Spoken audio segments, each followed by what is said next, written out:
Hello সবাইকে, 5 minute education আপনাদের সবাইকে স্বাগত। আজকে আমরা হাইড্রার অন্তঃগঠনের সম্পর্কে আলোচনা করব। তো চলো আলোচনা শুরু করে দিই।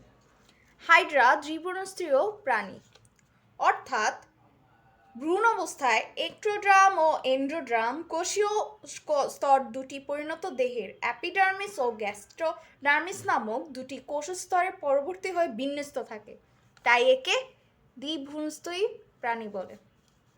এই দেহের দুটি কোষস্তরের মাঝে মেসোগ্লিয়া নামে একটি অকোষীয় স্তর থাকে।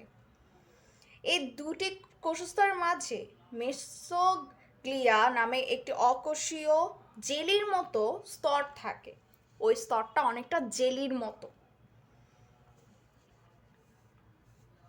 দেহটি সম্পূর্ণ দেহপ্রাচীর ও কেন্দ্রীয় পরিপাক সরবরাহ গহ্বর বা সিলেট্রন নিয়ে গঠিত।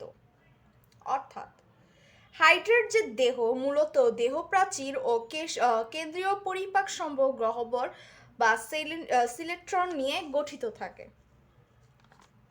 তো আমরা বুঝতে পারলাম যে হাইড্রা একটি দ্বিভ্রূণস্ত্রীয় প্রাণী। এই দেহের দুটি কোষস্তরের মাঝে মেসোগ্লিয়া নামে একটি অকোষীয় স্তর থাকে, যেটি দেখতে অনেকটা জেলির মতো।